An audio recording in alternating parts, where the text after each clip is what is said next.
Bismillahirrahmanirrahim. Alhamdulillahirabbil alamin. Assalatu wassalamu ala asyrofil anbiya'i wal mursalin sayyidina Muhammadin wa ala alihi wa sahbihi ajma'in. Rabbi shrah li sadri wa yassir li amri wahlul 'uqdatam min lisani yafqahu qawli. Yang terhormat Bapak Budi Utomo selaku Kepala SMP Negeri 2 Panti, yang saya hormati Bapak Ibu Guru SMP Negeri 2 Panti. Pertama-tama marilah kita panjatkan puji syukur dan hadirat Allah Subhanahu wa taala yang telah melimpahkan rahmat-Nya kepada kita sehingga pada hari ini kita dapat melaksanakan kegiatan diseminasi budaya positif di SMP Negeri 2 Panti dalam keadaan sehat walafiat. Salawat serta salam semoga senantiasa tercurahkan kepada junjungan kita Nabi besar Muhammad SAW yang telah membawa kita dari alam jahiliyah menuju alam Islam. Bapak Ibu yang saya hormati, rangkaian acara pada pagi hari ini telah tersusun sebagai berikut. 1. Pembukaan. 2. Sambutan Kepala SMP Negeri 2 Panti. 3. Diseminasi budaya positif yang akan disampaikan oleh saya sendiri, Wahyu Isnaini, calon guru penggerak angkatan 11. 4. Diskusi dan refleksi. 5. Penutup. Memasuki acara yang pertama, pembukaan, marilah kita buka acara ini dengan bacaan basmalah. Bismillahirrahmanirrahim. Terima kasih. Acara yang kedua, sambutan Kepala SMP Negeri 2 Panti. Yang terhormat Bapak Budi Utomo, silakan.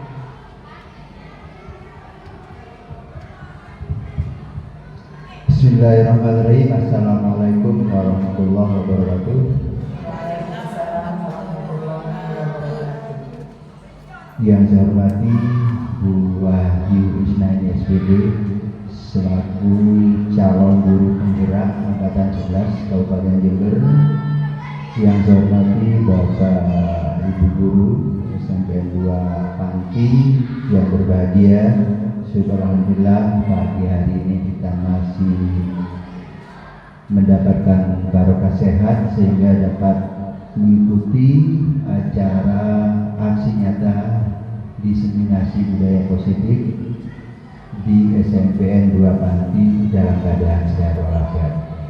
Selanjutnya selawat serta salam semoga selalu tercurahkan kepada junjungan kita Nabi besar Muhammad SAW. Sebelumnya saya ucapkan terima kasih kepada Bu Wahyu yang sudah melakukan beberapa langkah termasuk hari ini, yaitu tentang aksi nyata diseminasi budaya positif di SMPN 2 Panti ini. Kemudian harapan saya dari kegiatan ini nantinya Bapak Ibu semuanya bisa mengambil sisi positifnya apa yang dilakukan pada hari ini, karena secara makna dari diseminasi itu adalah merupakan penyebaran inovasi yang sudah direncanakan, kemudian juga terarah dan nanti juga dikelola dengan baik. Tentunya harus dilaksanakan dengan baik. Nanti dari aksi nyata ini Bapak Ibu bisa mendapatkan beberapa hal penting mungkin atau hal-hal baru yang bisa juga nanti bisa dikembangkan di sekolah ini. Meskipun saat ini kita sudah banyak melakukan budaya positif terhadap siswa, terutama termasuk juga kepada kita semua sebagai pendidik, sehingga nantinya budaya positif yang sudah kita lakukan tentunya akan ditiru oleh anak-anak kita semua.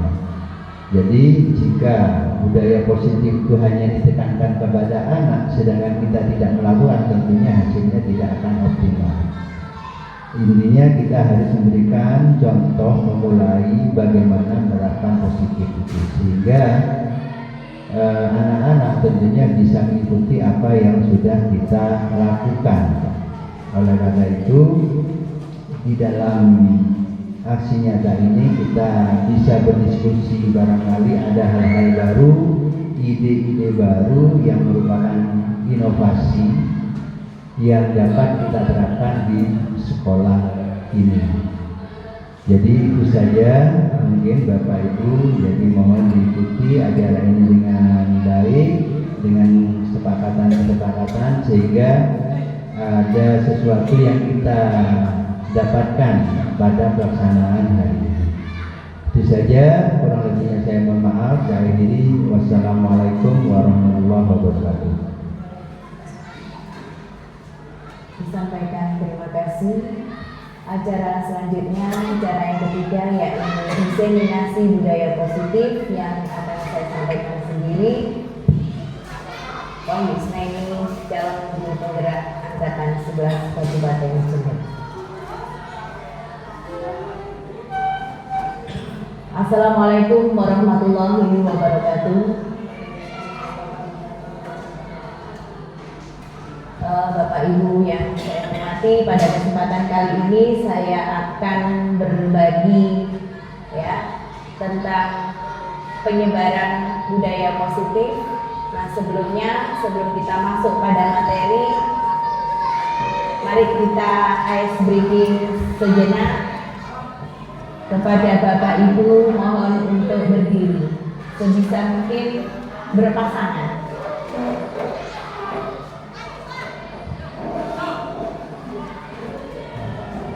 Judulnya saja di sini, yuk senyum selama 30 detik. Monggo Bapak Ibu menatap mata lawan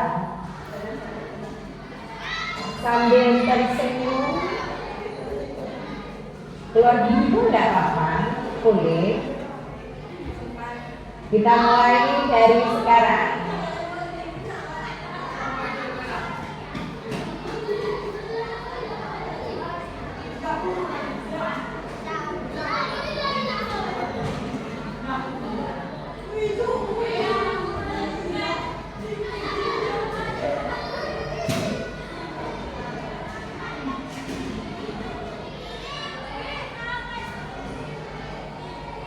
Ya, waktunya sudah habis. Selama 30 detik Bapak Ibu tadi sudah tersenyum, bukan hanya tersenyum, tapi juga ada yang tertawa bahagia. Dan harapan saya, panjenengan semua ikut kegiatan ini dalam kondisi bahagia.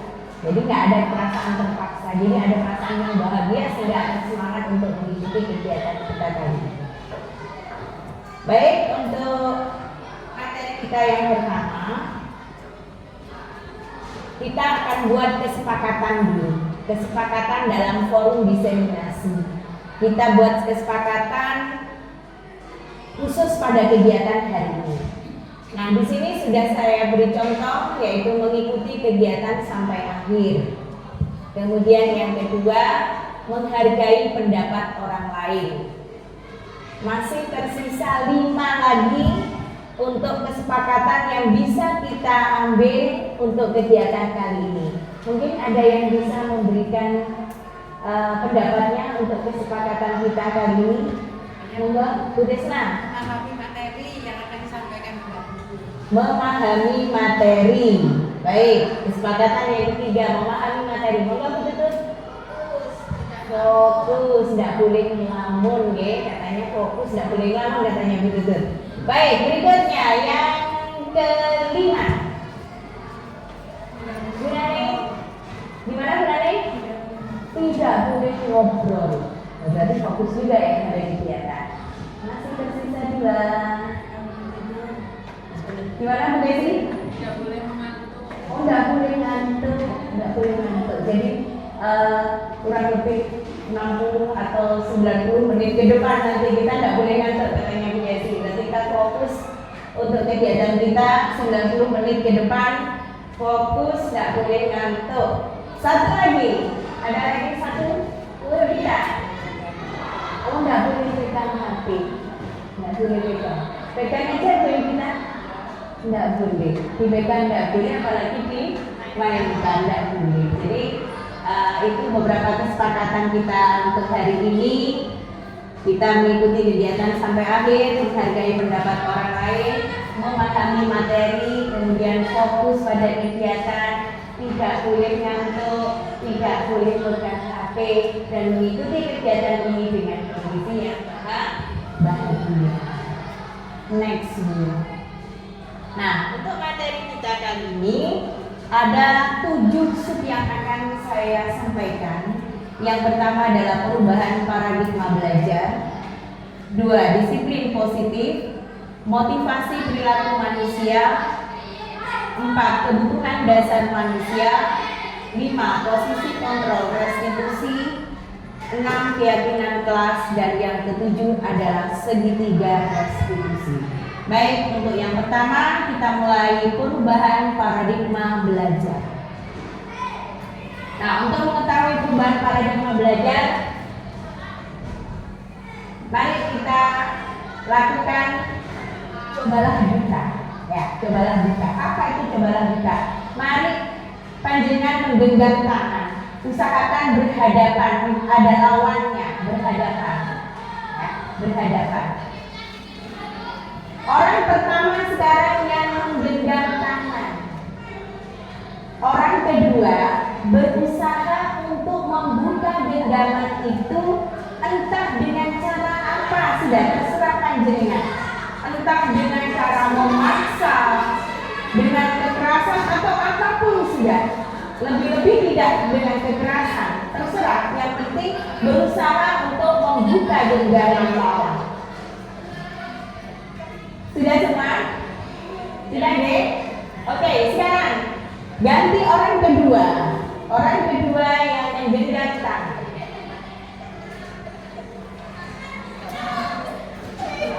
Nah, orang pertama berusaha untuk membuka dengan sekuat tenaga.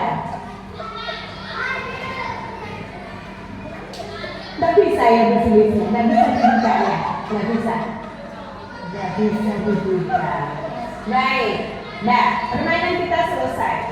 Nah, ternyata tadi pada saat orang pertama menggenggam, orang kedua ini membuka, apa yang terjadi?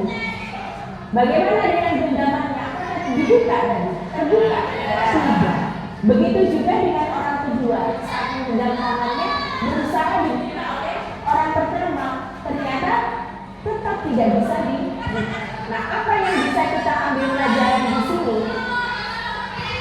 Next. Nah, siapakah yang memegang kontrol? Siapakah yang memegang kendali?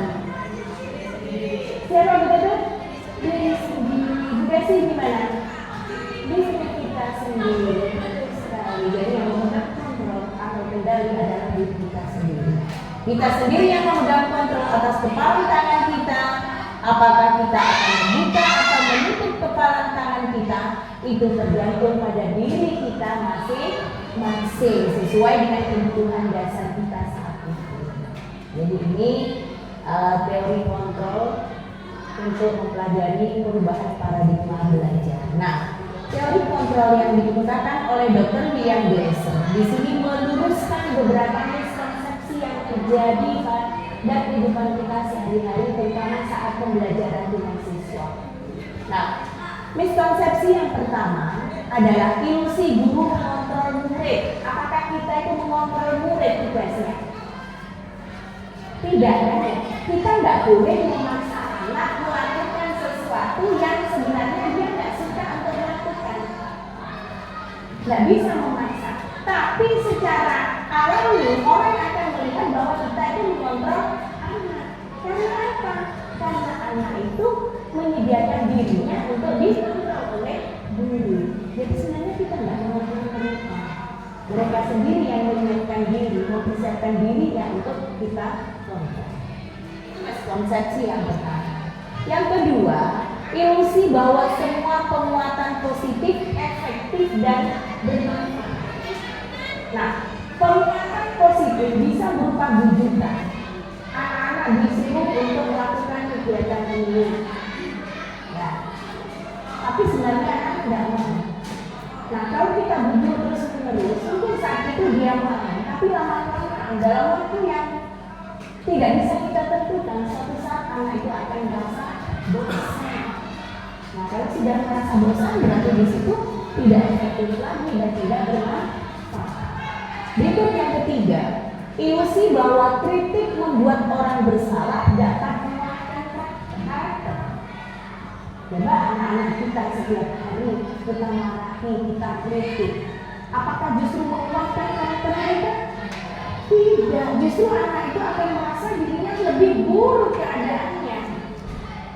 Dia merasa lebih seperti orang yang paling bersalah.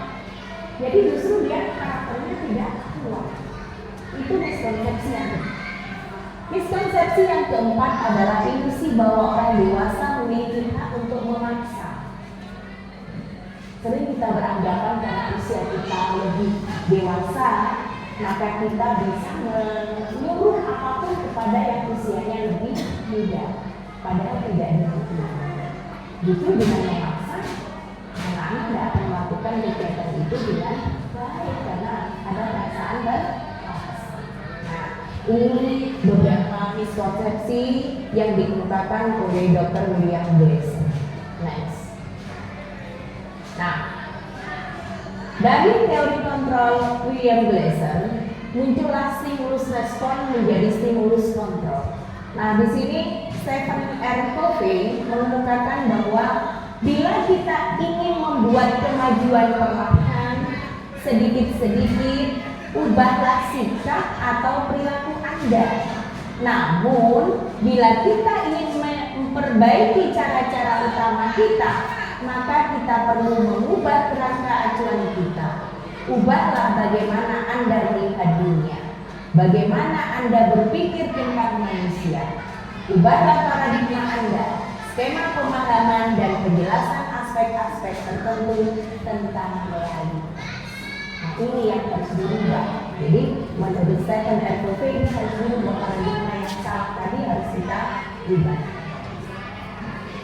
Nah, apa itu stimulus respons?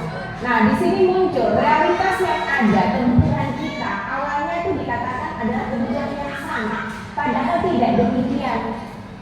Teori kontrol, ya, di situ muncul bahwa realitas kebutuhan kita itu berbeda, masing-masing orang itu tidak sama.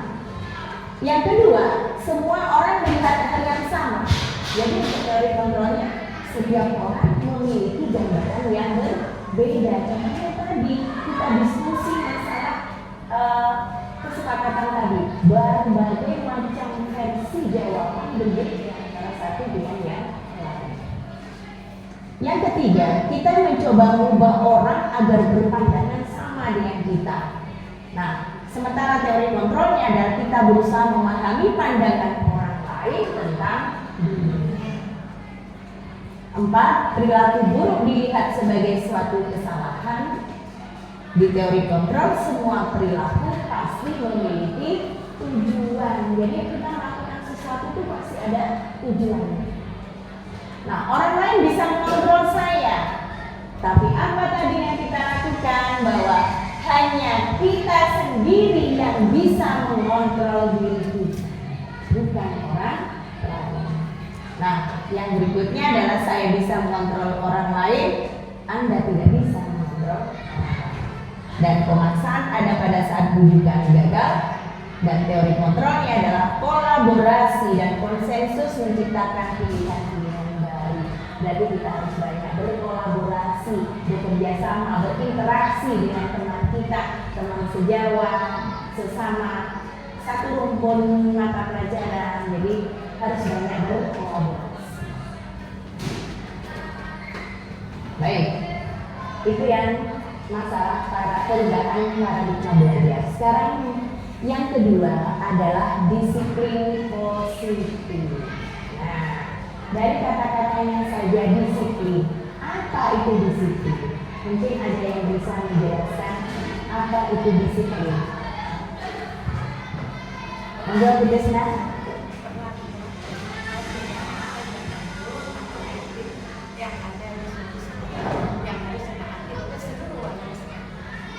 Peraturan, tata tertib, tindak tanduk yang harus dipatuhi oleh seluruh warga. Mungkin ada yang lain? Dua kita.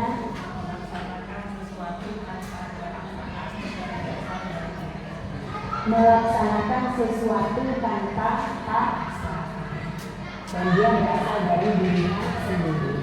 Mungkin di sini mau menambahkan Melaksanakan sesuatu kedisiplinan tanpa ada paksaan yang berasal dari dirinya sendiri. melaksanakan satu kedisiplinan tanpa ada paksaan dan berasal dari dirinya sendiri. Jadi intinya di situ adalah melaksanakan sesuatu itu tadi dengan kesadaran diri sendiri. Next. Nah, di sini disiplin positif merupakan suatu cara penerapan disiplin yang mengajarkan anak bertanggung jawab dan menumbuhkan kesadaran diri berdasarkan nilai-nilai kebajikan. Nah, muncul di sini nilai-nilai kebajikan. Dan saya yakin di sekolah kita nilai-nilai kebajikan itu sudah banyak yang kita sampaikan kepada anak-anak kita. Nah, sekarang saya minta ada yang memberikan contoh nilai-nilai kebajikan dalam kehidupan kita sehari-hari. Ayo yang belum berani, gotong royong. Terus, ada lagi, banyak ya. Saling menyayangi, gotong royong, saling menyayangi. Mungkin ada lagi, saling menghormati. Juga sih mau menambahkan, tidak membuli. Nah, ini yang lagi tren ya, membuli. Tidak boleh ya, tidak boleh membuli. Mungkin ada yang lain. Perundungan memang harus disampaikan dengan baik supaya kita menjadi disiplin. Perundungan harus disampaikan ya. Jadi materi tentang perundungan harus disampaikan. Kemudian ada lagi nilai-nilai kebajikan mungkin yang perlu ditambahkan.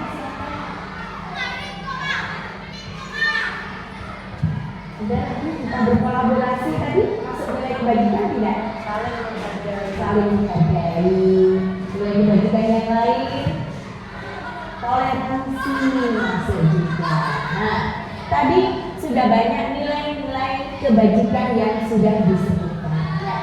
Nah, disiplin positif di sini lebih ke arah disiplin diri yang dapat mengontrol diri dalam melakukan segala tindakan. Nah, tadi yang disebut banyak sekali sudah nilai-nilai kebajikan. Tetapi dalam kehidupan kita di sekolah, nilai-nilai kebajikan itu kita batasi dalam 6 dimensi profil pelajar Pancasila. Nah, masih ingat ini ya, 6 dimensi profil pelajar Pancasila. Yang pertama adalah beriman dan bertakwa kepada Tuhan Yang Maha Esa dan berakhlak mulia. Kemudian berkebinekaan global, gotong royong, mandiri, kreatif, dan bernalar. Bahkan ini sudah menjadi tren anak-anak, lagu anak-anak. Mungkin Bapak Ibu bisa memberikan contoh lagu ini, atau mari kita nyanyi bersama tentang 6 dimensi profil pelajar Pancasila. 1, 2, 3. Pelajar Pancasila beriman dan bertakwa pada Tuhan Yang Esa dan berakhlak mulia, berkebinekaan global, gotong royong mandiri, kreatif dan bernalar kritis. Jadi 6 dimensi itu sudah mencakup semua yang ada dalam kehidupan kita. Tadi dicontohkan saling menghargai, saling menghormati. Memang di 6 dimensi itu tidak ada saling menghargai, saling menghormati, tapi masuk yang mana? Saling menghargai dan menghormati itu masuk kategori yang mana? Dimensi yang mana? Yang pertama, yaitu berakhlak, masuk dalam beriman dan bertakwa pada Tuhan Yang Maha Esa dan berakhlak mulia, masuk ke sana. Gotong royong tadi disebutkan ada dimensi sendiri. Berkebinekaan global, apa contohnya berkebinekaan global? Kita hidup toleransi beragama di sini. Jadi kita hidup tidak hanya dalam satu agama saja, ada beberapa agama yang hidup bersama. Kemudian mandiri, kita diajak untuk lebih apa? Gimana kalau mandiri? Menyelesaikan masalah sendiri, kemudian apa? Mengeksplor apa yang kita miliki, kemampuan kita secara mandiri. Kemudian kreatif kita dibutuhkan kreativitas yang tinggi dari seorang guru untuk menerapkan pada siswa-siswinya. Kemudian bernalar kritis. Nah, bernalar kritis ini yang sebenarnya agak sulit sebenarnya dilakukan, tetapi tidak ada hal yang tidak bisa kita lakukan, tentunya harus dengan banyak belajar. Nah, ini 6 dimensi profil pelajar Pancasila. Jadi sampai sini ada yang mau ditanyakan? Ada yang ditanyakan? Betul ya? Next. Yang berikutnya adalah motivasi perilaku manusia. Nah, kembali lagi motivasi. Apa itu motivasi? Ada yang bisa menunjukkan motivasi? Dorong, Mbak Nadia, bagus sekali. Dorong. Motivasi itu dorong. Dorongan dari siapa? Banyak hal nantinya. Siapa yang mendorong kita? Jadi motivasi itu dorongan. Apa mungkin ada yang mau menambahkan selain Mbak Nadia? Apa? Motivasi?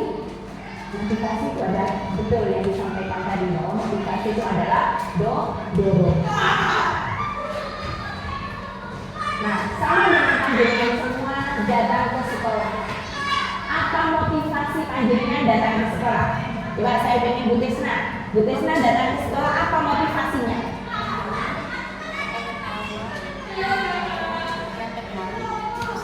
Memberi pengetahuan pendidikan yang terbaik untuk siswa. Bagus sekali. Kemudian berikutnya mungkin ada yang bisa memberikan pendapatnya.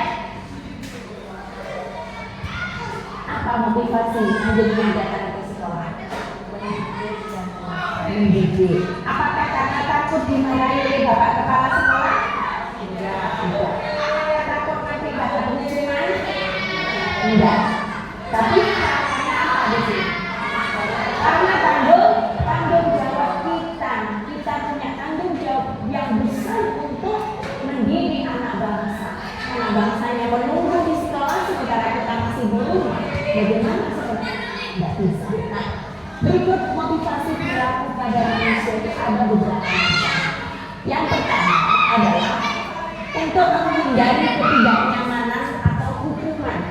Nah, kalau tadi panjenengan datang ke sini itu karena takut dihukum, takut kena sanksi oleh kepala sekolah, maka masuk yang kategori pertama untuk menghindari ketidaknyamanan atau hukuman. Kemudian yang kedua, untuk mendapatkan imbalan atau penghargaan.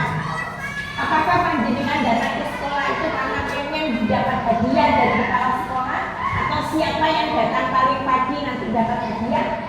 Tidak seperti itu. Jadi untuk mendapatkan imbalan atau penghargaan itu biasanya yang muncul, pertanyaan yang muncul di dalam dirinya, apabila saya melakukan seperti ini, apa yang saya dapatkan? Nah, pasti itu yang ada dalam pikirannya. Apa yang saya dapatkan apabila saya melakukannya? Kalau yang pertama tadi untuk menghindari ketidaknyamanan atau hukuman, pertanyaan yang muncul, kalau saya tidak melakukan, apa yang akan terjadi? Jadi dia menunggu apa hukuman yang akan diberikan kepadanya, ya kalau dia tidak melakukan itu. Nah, kemudian yang ketiga, untuk menjadi orang yang mereka inginkan dan menghargai diri sendiri dengan nilai-nilai yang mereka percaya. Nah, di manakah posisi kita? Motivasi kita ada di posisi yang mana? 1, 2, ataukah 3? Di posisi yang ketiga. Posisi 1 dan 2 itu masuk dalam kategori motivasi eksternal dari luar. Jadi bukan dari diri kita sendiri. Nah, kalau yang nomor 3, untuk menjadi orang yang mereka inginkan dan menghargai diri sendiri dengan nilai-nilai yang mereka percaya, itu adalah motivasi internal. Pertanyaan yang muncul adalah nantinya kita akan menjadi orang yang seperti apa setelah kita melakukan ini. Jadi kita nggak berbicara apa yang akan saya dapatkan. Kalau saya tidak melakukan ini, apa akibatnya? Tidak berbicara seperti itu. Tapi kita akan menjadi orang yang seperti apa apabila kita melakukan kegiatan yang jadi yang nomor 1 dan 2 itu adalah motivasi eksternal, sementara yang ketiga adalah motivasi internal dari diri kita sendiri. Next. Kebutuhan dasar manusia. Nah, kita sudah sampai kepada kebutuhan dasar manusia. Nah, kebutuhan dasar. Butuh kira-kira butuh itu butuh diapakan? Butuh apa butuh? Oh, butuh disayang. Terus kalau bisnis butuh apa? Butuh Krisna? Oh, butuh sadari dihargai, disayang, dihormati, dihargai. Terus ada lagi apa yang kita butuhkan? Kita butuh apa? Didengarkan. Betul, dari apa yang segala keluhannya ini ya didengarkan. Ada lagi kita uang nggak? Ada yang uang nggak juga? Butuh. Untuk apa? Ada nanti untuk apa uang itu? Mungkin ada lagi yang mau menambahkan? Gimana? Butuh diapresiasi, ya bagus ya. Jadi itu juga diapresiasi apa yang kita lakukan, butuh diapresiasi juga. Nah, mari kita lihat kebutuhan dasar apa. Ya. Pernyataan, ketika seorang murid melakukan suatu perbuatan yang bertentangan dengan nilai-nilai kebajikan atau melanggar peraturan, hal itu sebenarnya dikarenakan mereka gagal memenuhi kebutuhan dasar mereka. Jadi ada anak yang melakukan hal-hal yang melanggar peraturan atau melanggar keyakinan kelas, itu sebenarnya anak itu ada hal yang belum terpenuhi tentang kebutuhan dasar. Nah, apa saja kebutuhan dasarnya? Nah, di sini ada 5 kebutuhan dasar manusia. Yang pertama adalah bertahan hidup. Apa sebetulnya? Tadi butuh uang, bukannya ya butuh uang. Butuh uang untuk apa? Karena uang itu bisa untuk membeli makanan yang bisa kita konsumsi agar kita tetap bisa bertahan hidup. Kemudian tadi butuh disayang. Apa ada yang tidak mau disayang oleh suaminya? Betul ya, butuh disayang. Dan rasa diterima itu artinya apa? Keberadaannya diterima oleh orang lain. Ya. Kemudian yang ketiga adalah penguasaan. Dia menguasai. Itu betul ya. Kemudian kebebasan. Wah, ini yang kita suka dengan kebebasan. Ya, kita sangat suka dengan kebebasan. Apalagi yang terakhir, kesenangan. Nah, ini kesenangan. Kita ingin happy ya, semangat. Apa yang kita lakukan tidak mungkin berakhir yang tidak baik. Pengen semuanya berakhir dengan baik, berakhir dengan kesenangan. Baik, di sini ada studi kasus. Mari kita cermati bersama. Ibu Sulaiha, seorang guru sekaligus wali kelas 9A. Di kelasnya banyak sekolahnya sampai sedang bingung menghadapi ulah salah satu murid di kelasnya, yaitu Tommy. Beberapa anak telah mengeluhkan Tommy yang seringkali meminta bekal makan siang mereka dengan paksa. Jika Anda menghadapi situasi seperti Ibu Sulaiha, apa yang akan Anda lakukan? Menurut Anda, kira-kira apa alasan Tommy melakukan hal itu? Coba. Kalau itu meminta dengan paksa bekal teman. Nah, panjenengan semua, apa yang akan panjenengan lakukan apabila seperti Ibu Sulaiha? Atau kira-kira alasan Tommy itu melakukan itu apa? Tommy itu melakukan itu? bekal temannya dengan paksa, kira-kira itu belum terpenuhinya. Apa yang belum terpenuhi? Tidak. Nah, Tommy ada sesuatu yang belum diinginkan, belum terpenuhi, akhirnya dia juga seperti itu. Nah, mungkin saya mau menambahkan perhatian, Tommy itu perhatian. Di sini alasan Tommy melakukan itu banyak sekali. Tommy itu butuh perhatian. Kemudian untuk yang lagi kurang kasih sayang dulu. Atau Tommy itu pengen dia happy lihat temannya apa marah seperti itu. Ada anak yang begitu bahagia lihat temannya marah, maka diketawakan temannya. Nah, dari kasus ini alasan Tommy yang pertama, Tommy itu lapar ternyata, dan orang tuanya tidak membawakannya bekal makan siang. Maka kebutuhan dasar yang sedang berusaha dipenuhi oleh Tommy adalah kebutuhan untuk bertahan hidup. Jadi kebutuhan dasar yang pertama tadi bertahan hidup. Kalau tidak dibawakan bekal makan siang, mau beli mungkin dia lupa juga tidak membawa. Sambil tidak membawa uang, akhirnya apa? Dia merebut, mengambil paksa bekal temannya. Karena apa? Karena satu, ingin dia bertahan. Lanjut, alasan Tommy yang kedua, karena dia merasa senang temannya jadi memperhatikan dia. Nah, dia cari perhatian dengan cara bikin ulah seperti itu. Ketika temannya melaporkan tindakannya itu pada gurunya dan gurunya memberitahu orang tuanya, sehingga orang tuanya jadi memperhatikan dia. Jadi kalau sudah dilaporkan oleh gurunya kepada orang tuanya ini memperhatikan si Tommy. Kenapa dia melakukan seperti itu? Nah, maka kebutuhan dasar yang sedang dipenuhi Tommy adalah kebutuhan akan kasih sayang dan rasa diterima. Sama tadi dari judulnya, kasih sayang.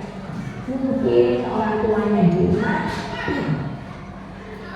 sibuk atau apa sehingga dia kurang kasih sayang, atau keberadaan dia di kelasnya kurang diterima oleh temannya sehingga dia bikin ulah yang seperti itu. Tommy ini termasuk anak yang terdidik juga, walaupun sebenarnya apa yang dia lakukan adalah satu kesalahan. Alasan Tommy yang ketiga, karena temannya jadi takut dengan dia dan memiliki keinginannya, maka sebetulnya Tommy sedang berusaha memenuhi kebutuhan dasarnya akan kekuasaan. Jadi dia ingin menguasai temannya. Seperti itu, temannya kan cuma takut. Dan akhirnya apa? Menerapkan bekal makan siangnya walaupun dirinya belum makan. Karena apa? Karena takut pada Tommy. Jadi Tommy menunjukkan kekuasaan. Alasan yang keempat, karena dia merasa bosan dengan bekal makanan yang dibawakan ibunya dari rumah. Karena ibunya selalu membawakan bekal yang sama. Oleh karena itu dia ingin mencoba makanan teman-temannya yang beraneka ragam. Maka Tommy sedang berusaha memenuhi kebutuhannya akan kebebasan. Nah, ini bosan dengan makanan yang dibawa oleh Tommy karena masakan dari ibunya tadi sama. Dia pengen mencoba makanan lain, mungkin melihat makanan temannya kok lebih bervariasi dibandingkan dengan yang dia. Akhirnya kebutuhan yang berusaha dipenuhi oleh Tommy adalah kebebasan. Alasan Tommy yang kelima, karena ia melakukannya karena ia iseng saja dan dia menikmati ekspresi wajah teman-temannya yang kesal. Nah, berarti Tommy ini memang anak yang agak usil, jadi dia senang menikmati ekspresi wajah temannya yang kesal karena diambil makanannya dan menurut dia ekspresi temannya itu lucu. Nah, kan menyebalkan juga ini Tommy. Nah, berarti Tommy sedang berusaha memenuhi kebutuhannya akan kesenangan. Jadi happy-nya Tommy yang diutamakan bagi dia tanpa melihat bagaimana perasaan orang lain. Nah, itu tadi kebutuhan dasarnya. Baik, kita ice breaking tadi karena saya melihat mulai mengantuk ya, kesepakatan kita sudah kayaknya goyah lagi katanya tadi nggak boleh ngantuk. Nah, kembali kita ice breaking lagi. Silakan dulu.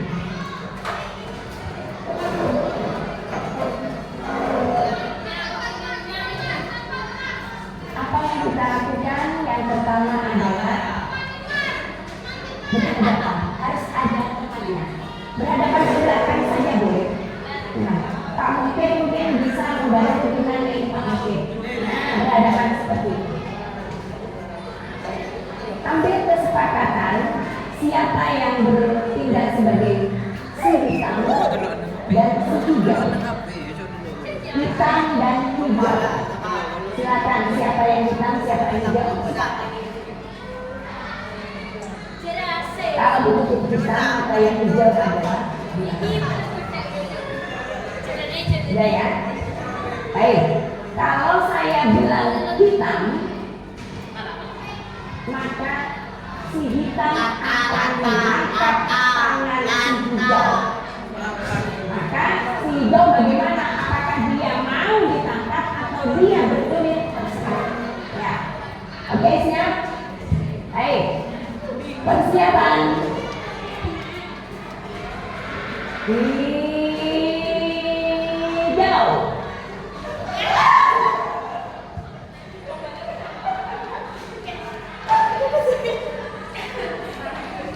Nah, kalau sudah kena lepaskan. Nah, berikutnya. Hijau.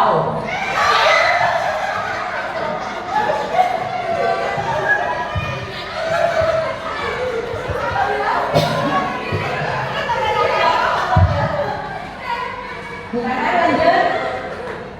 Nah, konsentrasi. Hitam.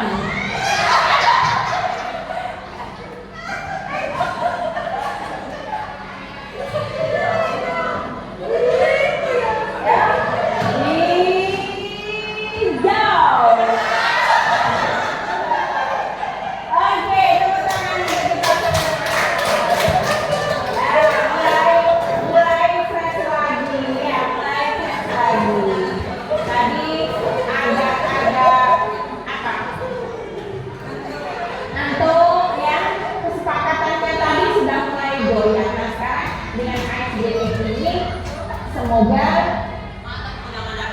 lebih semangat lagi untuk belajar karena masih banyak, masih ada beberapa materi lagi. Next, sekarang posisi kontrol restitusi. Nah, posisi kontrol tadi kita sudah bicara di depan adalah kontrol atau kendali. Nah, kita ini berada di posisi yang mana nantinya. Nah, sebelum ke sana kita harus tahu dulu ada 5 posisi kontrol. Yang pertama adalah penghukum. Nah, ini kita pikir kita situ atau tidak ya. Penghukum. Kemudian yang kedua adalah pembuat rasa bersalah. Ketiga, kita berfungsi sebagai teman. Keempat, berfungsi sebagai pemantau. Dan yang kelima adalah berfungsi sebagai manajer. Sekarang yang berfungsi sebagai penghukum.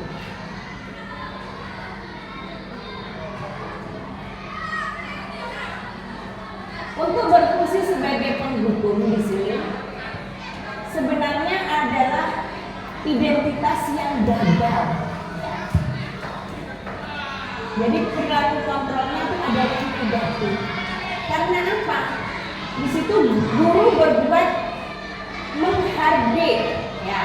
Ada kata-kata menghardik. Kalau menghardik berarti kan ada kekerasan, kita secara verbal, ya. Kalau menghardik kan berarti kekerasannya secara verbal. Nah, menunjuk-nunjuk bahkan menyakiti. Nah, itu kalau penghukum itu seperti itu. Kemudian guru berkata, kalau kamu tidak melakukannya, saya akan. Nah, ada semacam ancaman di sini, muncul ancaman. Hasilnya apa? Anak itu bukan tambah menurut kepada bapak ibu dulu, tapi justru mau berlomba. Karena sebenarnya nggak mau dia dilakukan seperti itu. Akhirnya murid berkata, saya tidak peduli. Nah, kalau sudah muncul kata-kata seperti itu, berarti apa yang kita lakukan kepada anak nggak ada artinya, karena kita berada pada posisi sebagai penghukum. Ayo, apakah kita pernah berada pada posisi seperti ini? Pernah, ya? Pernah. Nah, setelah nanti belajar tentang 5 posisi kontrol ini, mari kita berusaha bersama-sama, upaya bersama-sama untuk mengubah posisi kita yang lama berada di posisi baru yang lebih memberikan kebermanfaatan kepada murid kita. Kemudian yang kedua, membuat orang merasa bersalah.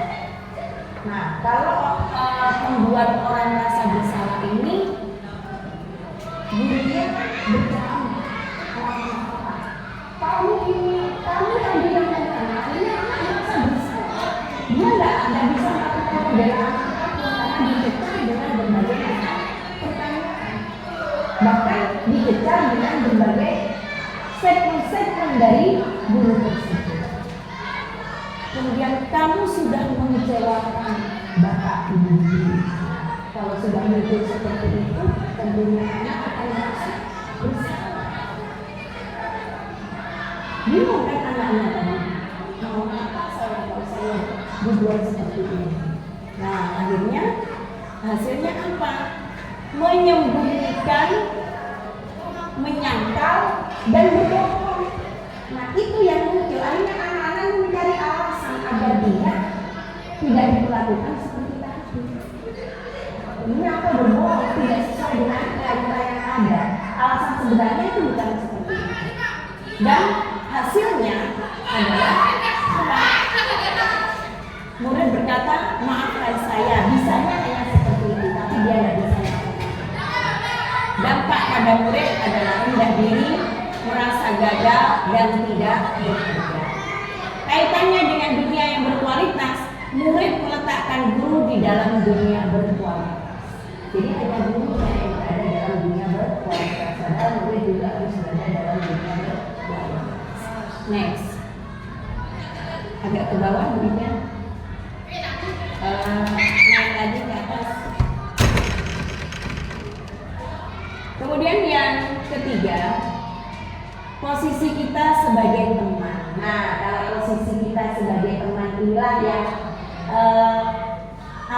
lebih nyaman kita ngobrol dengan anak, karena kita nantinya akan membuat alasan-alasan untuk murid-muridnya, mendengarkan alasan mereka melakukan seperti itu apa. Jadi kita dengarkan alasan mereka. Lakukan untuk bapak ibu. Jadi misalkan gini, anak-anak sudah melakukan pelanggaran, akhirnya bapak ibu itu menyampaikan, ayolah kamu jangan seperti itu, lakukan demi saya. Nah, biasanya wali kelas kan seperti itu ya. Jadi lakukan demi saya. Walaupun bukan wali kelas sebenarnya bisa, lakukan demi saya. Kemudian hasilnya apa? Hasilnya adalah ketergantungan. Anak itu akan tergantung kepada guru tersebut atau kepada wali kelasnya. Nah, murid berkata, saya pikir bapak ibu adalah teman saya, karena dia berpikir berpikir memang gurunya adalah sebagai teman tadi. Apa dampaknya pada murid? Dampaknya adalah tergantung, tidak mandiri, dan tidak bisa memutuskan sendiri. Jadi harus tergantung kepada bapak ibu guru. Bagaimana kaitannya dengan dunia berkualitas? Murid meletakkan guru sebagai orang penting dalam dunia berkualitas. Nah, teman ini masuk dalam kontrol positif.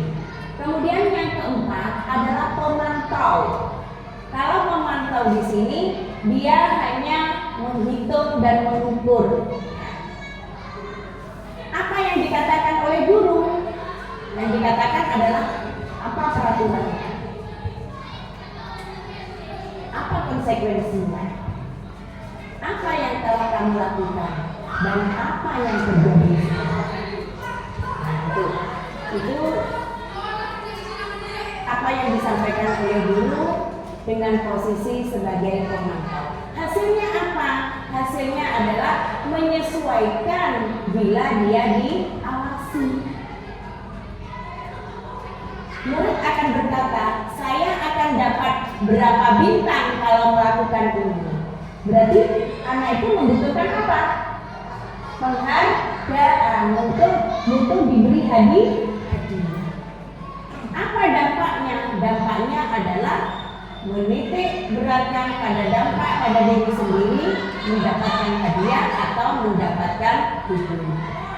Kaitannya dengan dunia berkualitas adalah murid meletakkan guru atau sebagai peraturan di dunia yang berkualitas. Dan yang terakhir, motivasi ini intrinsik dari dalam diri adalah kontrol diri, yaitu posisi sebagai manajer. Nah, kalau posisi sebagai manajer di sini, guru hanya mengajukan beberapa pertanyaan-pertanyaan. Jadi pertanyaan-pertanyaan saja yang diajukan. Apa yang kita yakini? Apa kamu meyakini hal tersebut? Kamu tahu meyakininya? Kamu mau memperbaiki? Kalau kamu memperbaikinya, jadi kira-kira hal tersebut akan menggambarkan apa tentang diri? Nah, itu kalau sebagai seorang manajer. Jadi seorang manajer itu tidak ada kata marah, ya. Jadi tidak ada marah-marahnya untuk manajer.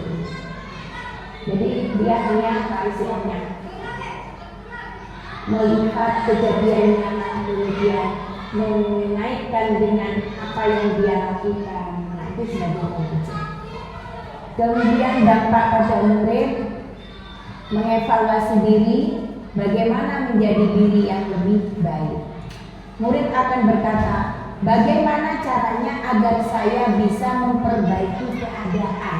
Nah, ini yang penting. Kalau pada posisi manajer, murid akan berkata, bagaimana caranya agar saya bisa memperbaiki keadaan. Berarti siapa yang mau bergerak di sini? Manajernya atau siswanya? Siswanya. Jadi siswa itu akan berusaha memperbaiki keadaannya saat itu. Misalkan dia melanggar kesepakatan kelasnya atau keyakinan kelasnya. Oh iya, saya sudah melanggar keyakinan kelas. Kalau saya melanggar keyakinan kelas, saya harus menerima konsekuensi. Apa konsekuensinya? Nah, dia paham betul dengan konsekuensi itu. Akhirnya dia tidak melakukan pelanggaran itu lagi. Kaitannya dengan dunia berkualitas adalah murid meletakkan dirinya sebagai individu yang positif dalam dunia berkualitas. Jadi meletakkan dirinya sebagai individu yang positif dalam dunia berkualitas. Nah, ini 5 posisi kontrol. Nah, sekarang kita menginginkan berada di posisi yang mana? Bu Tutut mau di posisi yang mana? Manager. Bisa nih, mau posisi yang mana? Kenapa? Sebagai teman. Ada lagi? Dari kelima itu? Saya ingin sebagai teman juga sebagai manajer. Sebagai teman, sebagai manajer. Ada manajer sendirian, ada teman dan manajer, ada sebagai teman. Ada lagi? Milih salah satu, tidak pilih dua. Milihnya satu. Kita harus berada di posisi yang mana? Harus berada di posisi manajer. Jadi kita tidak menghardik anak, tidak menjudge anak, tidak membuat anak itu merasa bersalah, tidak ada perasaan takut kepada anak. Ya. Anak itu tidak takut kepada gurunya, tidak takut. Kalau ada perasaan takut, dia akan mengekspresikan apa yang dia miliki, susah sekali. Ya. Jadi apalagi di posisi yang pertama, posisi pendukung. Saya dari dalam lubuk hati yang paling dalam, saya merasa bersalah, pernah melakukan dan pernah berada di posisi yang pertama, yaitu penghukum. Ternyata salah besar kita. Kadang kita kan bangga, saya sudah bisa memberikan hukuman kepada anak. Bapak itu sekarang tidak boleh kita lakukan. Ya. Jadi tidak boleh kita lakukan, menghukum anak itu tidak serta-merta seperti itu. Kalau kita memberikan konsekuensi dari apa yang dia lakukan, pelanggaran yang dia lakukan, ya paling tidak konsekuensi yang sudah disepakati. Jadi anak itu tidak kaget. Kalau mau hukuman, anak itu kaget bahwa setelah dipanggil oleh Bapak Ibu guru karena melakukan pelanggaran, kemudian disampaikan, kamu sudah melakukan seperti ini, hukumannya seperti ini, kaget anak itu. Tapi kalau dengan konsekuensi, ada kesepakatan bersama, maka anak itu sudah tahu, oh kalau saya melakukan pelanggaran ini, maka konsekuensinya seperti ini. Jadi mereka tidak kaget lagi, tinggal bagaimana dia melaksanakan konsekuensinya. Jadi sepakat ya, kita berada di posisi yang manajer. Kita ingin berada di posisi itu sehingga kita bisa melayani anak dengan baik. Kita pelayan ya, kita pelayan dari anak-anak kita, anak didik kita, anak-anak bangsa yang membutuhkan kasih sayang kita, bimbingan kita, tentunya harus dengan kasih sayang. Maka posisi yang kita inginkan adalah posisi manajer. Baik. Selanjutnya adalah keyakinan sekolah atau profesi. Kalau keyakinan sekolah, lingkupnya adalah untuk sekolah. Biasanya ini berupa peraturan sekolah. Tapi biasanya yang kita temui adalah lingkup kecil, yaitu di dalam kelas, terutama para wali kelas. Apakah hanya wali kelas yang bisa melakukan keyakinan kelas? Tidak. Siapa yang bisa? Yang bisa guru mata pelajaran, punya keyakinan kelas. Keyakinan kelas itu begini Bapak Ibu. Awalnya itu berupa peraturan. Ya, awalnya berupa peraturan. Tapi kalau ada kalimat peraturan kelas 9A misalkan, di bidangnya itu tidak enak. Seolah-olah kita akan memunculkan hukuman yang ada apabila ada anak yang melanggar peraturan. Kita perhalus lagi menjadi kesepakatan kelas. Sepakat tadi sudah dengan apa yang disampaikan. Setiap anak sudah menyampaikan peraturan-peraturannya. Kemudian dari peraturan itu kita ubah menjadi kesepakatan kelas.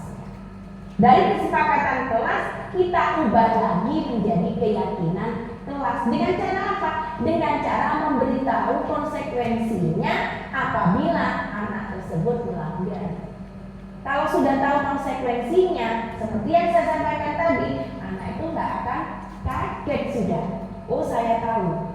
Kalau ini kesepakatan, keyakinan yang sudah diyakini dalam satu kelas dilaksanakan bersama-sama dengan segala konsekuensi yang diterima dan sudah diketahui segala konsekuensinya, dengan harapan anak-anak tadi tidak melakukan pelanggaran karena sudah tahu. Jadi dia membuat keyakinan kelas sendiri, dilaksanakan sendiri. Apabila ada konsekuensi yang harus diterima, maka dia harus tanggung jawab, harus melaksanakan konsekuensi yang harus dia terima karena pelanggaran yang dia lakukan. Nah, bagaimana cara kita membuat keyakinan kelas? Sebelumnya, di sini ada guru berperan dalam mewujudkan terbentuknya keyakinan sekolah atau kelas dengan adanya kesepakatan kelas. Jadi guru itu berperan juga walaupun kesepakatannya itu berasal dari siswa. Guru berfungsi sebagai apa? Memandu. Jadi fasilitator apa yang sudah disepakati. Kemudian keyakinan sekolah atau kelas berupa pernyataan-pernyataan universal yang mudah diingat dan dipahami dan harus diterapkan di lingkungan sekolah. Jadi kalau sudah disepakati, ya harus kita laksanakan. Biasanya kita buat sudah dalam bentuk apa? Karikatur boleh, dibuat dalam bentuk makin kecil bolehnya. Keyakinan kelasnya sudah dibuat seperti itu seindah mungkin yang menarik perhatian anak untuk membaca. Paling tidak, oh ini loh hasil kesepakatan kita, oh ini loh keyakinan kelas yang harus kita pahami bersama, yang harus kita laksanakan bersama. Nah, itu. Next. Nah, bagaimana langkah-langkah membuat keyakinan kelas? Mungkin Bapak Ibu sudah pernah membuat keyakinan kelas di kelasnya masing-masing? Sudah pernah? Sudah. Baik. Mari kita menyamakan persepsi atau mungkin nanti ada hal-hal yang tidak sama. Mari kita diskusikan bersama. Yang pertama, langkah pertama adalah meminta siswa menuliskan peraturan kelasnya. Jadi anak-anak itu disuruh menuliskan peraturan kelas. Apa peraturan kelas? Nah, yang kedua, mengubah peraturan kelas itu menjadi kalimat positif. Nah, kalau sudah diubah menjadi kalimat positif, menjadi kalimat yang enak didengar, tidak ada unsur ancaman, ya, tidak ada unsur yang menakutkan pada anak, maka kalimat positif tadi diubah menjadi keyakinan kelas. Kalau keyakinan kelas sudah terbentuk, akhirnya kita sepakat. Setelah sepakat, yang jelas adalah harus dilaksanakan. Nah, mari hari ini kita mencoba membuat keyakinan kelas. Anggap panjenengan adalah murid di kelas, ya. Nanti kita akan membuat peraturan kelas. Masing-masing orang membuat satu peraturan saja. Silakan ditulis di kertas plano ini. Membuat satu peraturan. Peraturan itu apa? Macam-macam. Kalau di jalan itu kan dilarang parkir sembarangan, gitu ya. Nah, peraturannya seperti itu. Nah, bagaimana kalau di kelas? Monggo sudah mau dibuat bagaimana, apa peraturannya? Satu orang satu, deh. Beda juga, deh.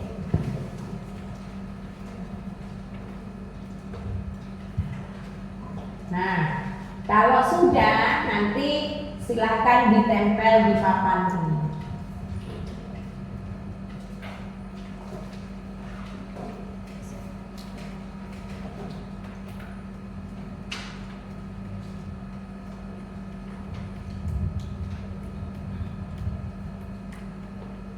Silakan buat peraturannya. Apa peraturannya?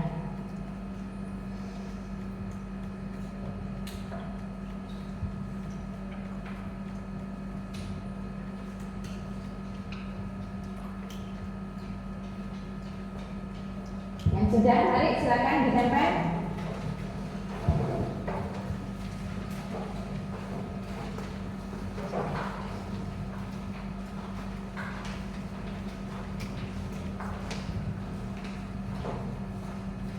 Diluruskan.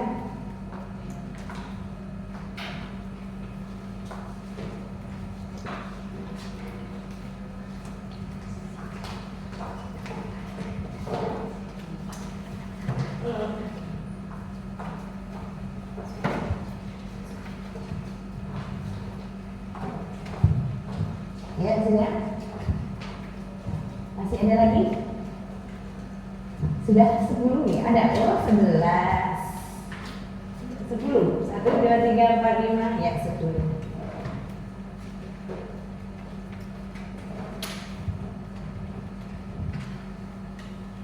Baik, di sini peraturan kelas yang sudah dibuat. Yang pertama, tidak boleh mencoret-coret bangku dan tembok.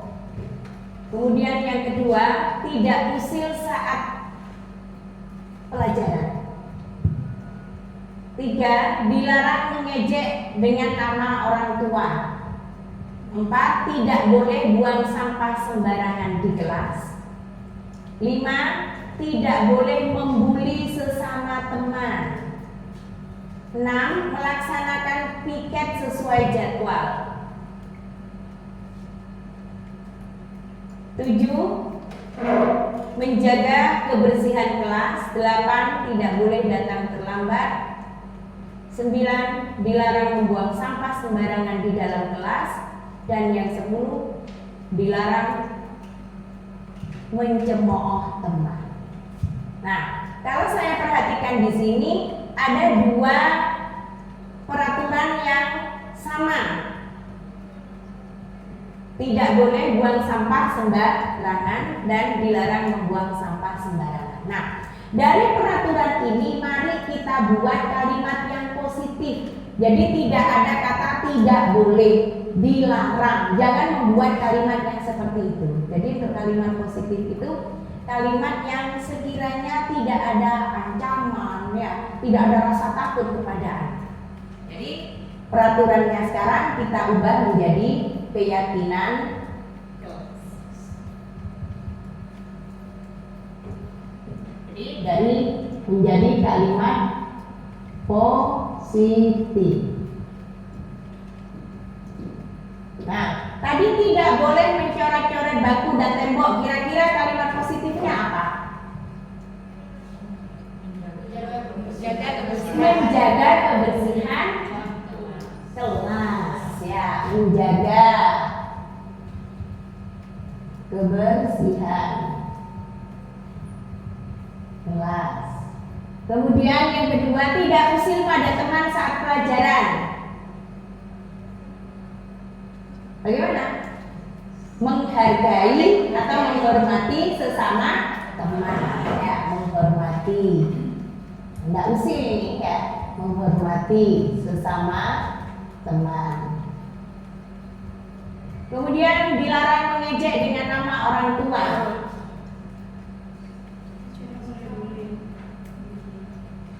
Gimana? Dilarang mengejek dengan nama orang tua. Gimana? Kalimat positifnya bagaimana? Memanggil sesuai namanya, ya, bukan nama orang tua. Memanggil sesuai nama. Yang keempat, tidak boleh buang sampah sembarangan. Membuang sampah pada tempatnya. Ya.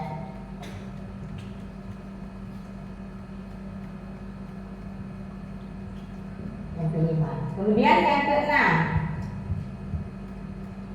tidak boleh membuli sesama teman. Tadi ada kayaknya, tidak boleh membuli. Menghargai atau menghormati sudah masuk, ya, boleh di sini menghargai. Menghargai teman. Yang ketujuh, melaksanakan piket sesuai jadwal. Sudah betul kalimatnya, sudah, ya, sudah kalimat positif, melaksanakan piket. Menjaga kebersihan kelas. Kalimat positif sudah, ya? Sudah, menjaga kebersihan. Kemudian tidak boleh datang terlambat. Datang tepat waktu. Ya, datang tepat waktu. Dan yang ke-10 adalah dilarang mencemooh teman. Masuk yang mana tadi? Mencemooh berarti menghargai. Nah, di sini kita tulis lagi, tidak apa-apa, menghargai teman. Jadi itu kalimat positifnya.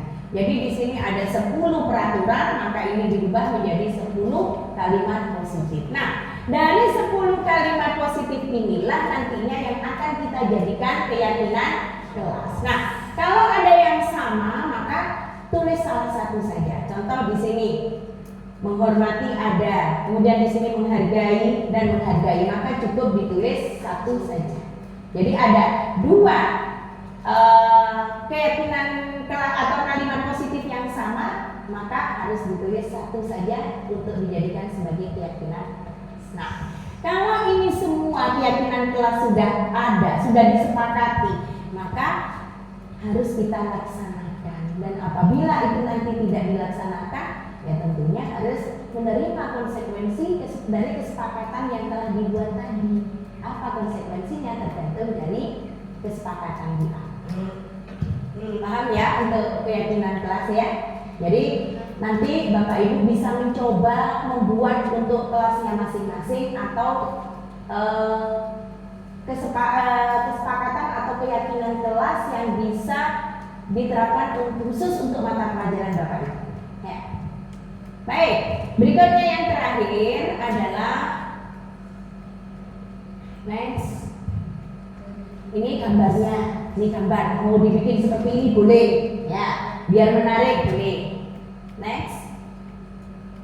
Nah, ini saya sudah mencoba membuat keyakinan kelas. Saya praktekkan. Kebetulan ini di kelas 9C. Nih, jadi anak-anak menempel seperti yang menjadikan lakukan tadinya. Jadi buat peraturan dulu, setelah itu dijadikan kalimat positif, kemudian dijadikan sebagai keyakinan kelas. Next. Nah, yang terakhir adalah segitiga restitusi. Nah, ini mungkin yang baru bagi panjenengan semua. Tapi semua sebenarnya sudah melaksanakan satu kegiatan penyelesaian masalah kepada siswa. Tapi apakah semua sama dengan yang dilakukan dengan cara segitiga restitusi? Next. Nah, segitiga restitusi di sini ada 3. Yang pertama adalah menstabilkan identitas. Menstabilkan identitas di sini kalimatnya itu semua orang pasti pernah melakukan seperti itu, misalkan ya. Kemudian kamu bukan satu-satunya orang yang pernah melakukan ini. Biar apa? Identitas gagal yang ada pada seseorang pada saat distabilkan identitasnya berubah menjadi identitas sukses. Karena kalau sudah dijudge dia melakukan satu kesalahan, kemudian tapi dia nantinya tidak mendapatkan perlakuan yang lebih, maka dia akan lebih terpuruk lagi kondisinya. Maka harus kita stabilkan identitasnya dulu. Yang kedua adalah validasi tindakan yang salah. Kamu pasti punya alasan kenapa kamu melakukan itu. Itu validasi. Kemudian yang ketiga adalah menanyakan keyakinan. Nah, kira-kira dengan kamu melakukan ini, keyakinan kelas mana yang sudah kamu langgar? Nah, kalau sudah seperti itu, anak akan ingat, oh iya, saya sudah membuat keyakinan kelas, tapi kenapa saya langgar? Sudah tahu dia. Jadi segitiga restitusi itu ada 3, yaitu menstabilkan identitas, validasi tindakan yang salah, dan menanyakan keyakinan. Next. Nah, langkahnya kayak tadi untuk teori kontrolnya kita semua akan melakukan hal yang terbaik yang bisa kita lakukan. Itu untuk menstabilkan identitas. Validasi tindakan yang salah, teori kontrolnya adalah semua perilaku memiliki alasan. Dia selalu punya alasan. Entah alasannya apa. Dan menanyakan keyakinan, kita semua memiliki motivasi internal. Ada motivasi dalam diri kita untuk melakukan itu.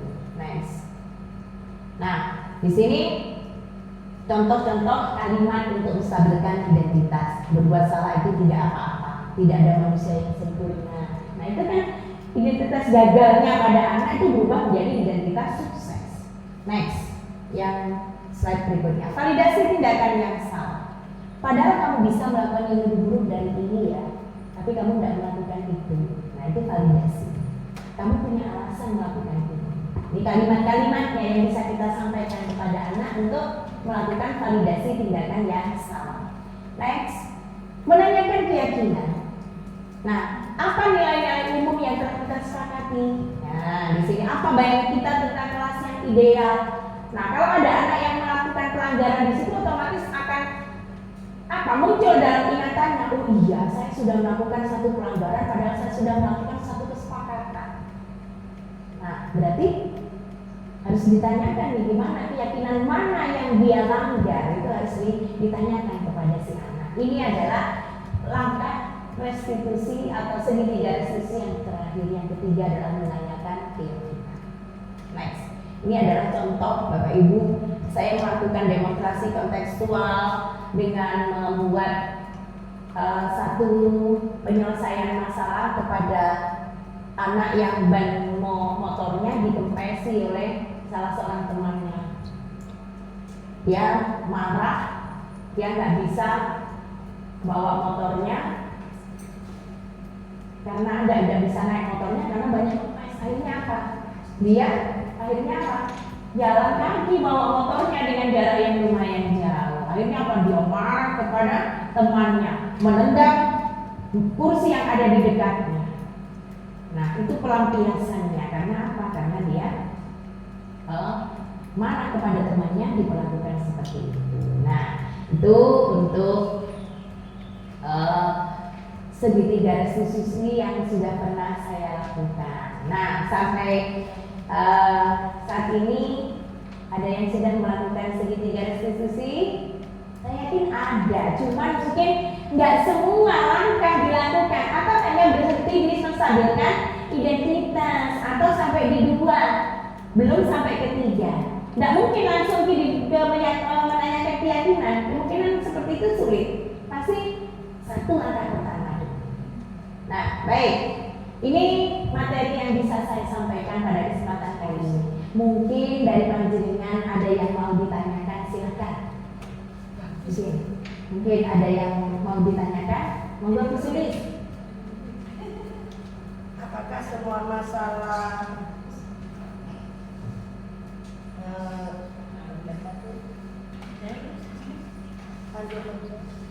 apakah semua masalah harus diselesaikan dengan segitiga restitusi, terus lengkap dengan 3 tahapannya?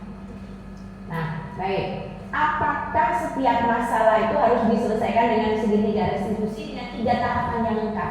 Iya, harus. Nggak boleh satu saja, nggak boleh. 1 dengan 2, nggak boleh. 1 dengan 3 juga tidak boleh. Jadi 1, 2, 3 ini sama-sama kita laksanakan. Jadi dalam satu tahap itu, dalam satu rangkaian kegiatan itu 3 ini harus kita laksanakan. Nggak bisa berdiri sendiri, kan ini ada kaitannya. Jadi yang pertama adalah stabilkan identitas, yang kedua adalah apa tadi? Validasi tindakan yang salah, dan yang ketiga adalah menanyakan keyakinan. Ya. Mungkin ada lagi pertanyaan, silakan. Atau ada pertanyaan lagi betul? Sudah cukup, sudah. Mungkin sih, oke, monggo. Bagaimana apabila kita sudah membuat kesepakatan keyakinan kelas, tapi pada kenyataannya nanti itu yang sudah dibuat itu dilanggar, jadi ada banyak yang melanggar. Baik, jadi ada kesepakatan atau keyakinan kelas sudah dibuat, tapi masih kok banyak yang melakukan pelanggaran. Baik, apabila keyakinan kelas yang sudah dibuat bersama, disepakati bersama, tapi masih banyak terjadi pelanggaran, maka yang pertama dilakukan adalah evaluasi secara berkala dari keyakinan kelas yang sudah dibuat. Jadi selaku wali kelas itu harus mengevaluasi kira-kira efektif enggak ini. Misalkan tidak menyimpan HP di rumah, tidak boleh membawa HP, peraturannya menyimpan HP di rumah. Tapi ternyata ada anak yang masih membawa. Berarti ini harus kita evaluasi. Apakah kesepakatannya yang salah, atau keyakinan kelasnya yang salah, atau konsekuensinya yang kurang jelas sehingga anak masih tetap mau melakukan hal yang sama. Jadi yang pertama adalah evaluasi. Jadi harus dievaluasi. Tidak kita biarkan begitu saja keyakinan kelas kita buat, kita biarkan, tidak demikian, tapi harus ada evaluasi. Jadi itu ya Bapak Ibu. Atau mungkin ada yang lain? Sudah cukup ya? Ya. Baik, terima kasih untuk kegiatan kali ini. Maka bisa kita simpulkan untuk kegiatan kita kali ini sebagai refleksi kita bahwa Disiplin positif, budaya positif harus kita laksanakan, ya, harus kita laksanakan di sekolah kita. Sehingga apa? Sehingga anak-anak kita bisa mengetahui mana hal yang harus dilaksanakan dan mana yang tidak dilaksanakan. Kemudian yang berikutnya adalah kita buat keyakinan kelas untuk mengurangi kenakalan anak. Di kelas itu bisa dilakukan dengan menggunakan keyakinan kelas.